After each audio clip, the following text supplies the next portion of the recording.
Irwin Data Intelligence Suite, Getting Started with Mapping Manager. The agenda: creating and managing mapping specifications. After defining systems and uploading metadata, you can create mapping specifications. Mapping Manager enables you to create mapping specifications in multiple ways. In this section, you will walk through how to build metadata-driven source-to-target mapping specifications and enterprise standards to manage them. Creating and managing mapping specifications involves updating mapping specifications manually, uploading mapping specifications in XML, specifying Xpath in mapping specification, and setting column order and column visibility. Getting started with Mapping Manager. Click on the main menu icon to access the Irwin Data Intelligence Suite modules. Go to Data Catalog. Select Mapping Manager. You can create source-to-target mappings with Mapping Manager module. Updating mapping specifications manually. Manual entry of mapping specifications should be used in a case-by-case and on-exception basis.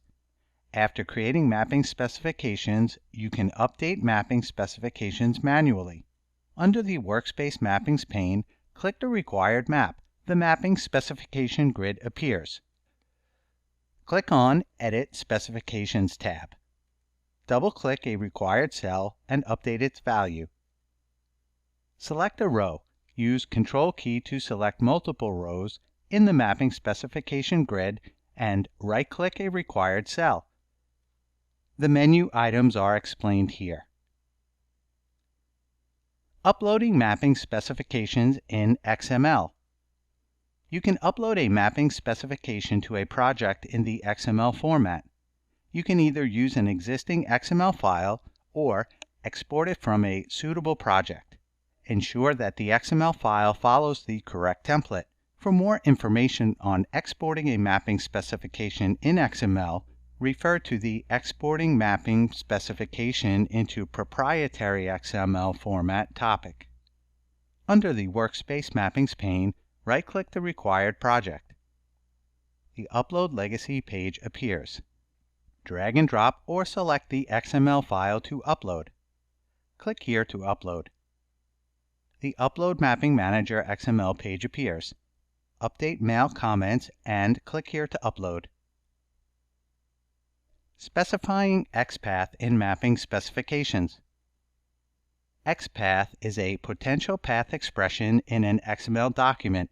Hence, if you have scanned source or target metadata using XSD database type, then Xpath plays an important role in mappings. You can specify Xpath in a mapping specification for source and target columns. To specify Xpath in mapping specifications, go to Workspace Mappings pane and click on Map. Click on Edit Specifications tab. Right-click the header menu and select Target Xpath and Source Xpath. The Target Xpath and Source Xpath columns are visible with the corresponding Xpath values in the Mapping Specifications grid. Double-click a cell under Target Xpath or Source Xpath to enter the required Xpath. Click on Save. Setting column order and column visibility. You can change column order and column visibility in the mapping specification. This helps you work more efficiently and accurately. To set the column order in mapping specifications, under the Workspace Mappings pane, click a map. Click the required column header, drag and drop the column at the required place. Use the Reset button for column ordering and visibility. Click here to set column visibility in the Mapping Specifications grid. The header menu page appears. Expand the respective nodes and select the required columns. Close the header menu page, and the selected columns are visible in the Mapping Specification grid. That's it. For more information, please visit irwin.com.